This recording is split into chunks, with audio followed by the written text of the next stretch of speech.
লাখুটিত ভৰ দি আইতা আহিছে। হুইল চেয়াৰত বহি আগ্ৰহেৰে ৰৈ আছে এজন লোক। গণতন্ত্ৰৰ এয়া বিশাল উৎসৱ। নিৰ্বাচনী সংঘাতৰ খবৰ কিমান শুনিব? আহক 5 সমষ্টিৰ উপনিৰ্বাচনৰ মাজতে কিছু ভাল লগা দৃশ্য চাওঁ। দৃশ্যটো আকৌ দেখুৱাইছোঁ আপোনাক। লাখুটিত ভৰ দি এখোজ দুখোজকৈ আইতা আহিছে ভোট দিবলৈ। 90 ঊৰ্ধৰ আইতাগৰাকী বঙাইগাঁৱৰ। জীৱনৰ বিয়লি বেলাটো গণতান্ত্ৰিক অধিকাৰ সাব্যস্ত কৰিবলৈ আহিছে আইতা। ভোটাধিকাৰ সাব্যস্ত কৰি আইতাই ক'লে, ভোট দিল কেনেকা লাগছে ভোট দি? ভাল লাগছে। জীৱনত কিমানবাৰ মান ভোট দিলে? ভালে দিন দিল। ভালে দিন দিলে। ভোট আহিলে কেনেকা লাগে? ভাল লাগে।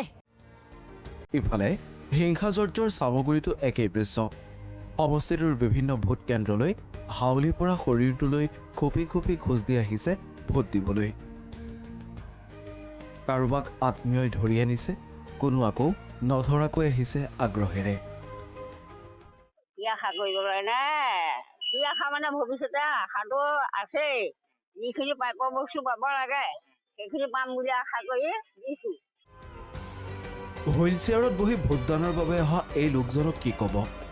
যিটো সময়ত একাংশই ব্যস্ততাক দোহাৰি ভোটাধিকাৰ সাব্যস্ত কৰিবৰ বাবে অনিচ্ছুক, সেই সময়ত এনে দৃশ্য নিশ্চয় হাজাৰজনৰ বাবে আদৰ্শৰ পথেয়। অনুভৱটো মানে জনসাধাৰণে যেনেকৈ মানে কণ্টেষ্টৰ ছাপৰ্টাৰ বুলি বা সমৰ্থক হিচাপে যেনেকৈ গীত মাত কৰি মানে প্ৰচেছনো কৰিছে, সেই বিষয়ে মানে নতুন অসম পঢ়িব এই কথা কৈছিল। এয়া গণতন্ত্ৰৰ বাবে শুভংকৰ বাৰ্তা। গণতান্ত্ৰিক সজাগতাৰ বাবে ইয়াতকৈ আৰু উৎকৃষ্ট উদাহৰণ কি হ'ব পাৰে? বাৰ্ধক্যৰ হেঁচাই হওক কিংবা শাৰীৰিক সক্ষমতাই হওক, তাৰ পাছতো ভোটদানৰ এনে সদিচ্ছাৰ বাবেই হয়তো ভাৰতৰ অখণ্ডতা জীয়াই থকালৈকে থাকিব গণতন্ত্ৰ।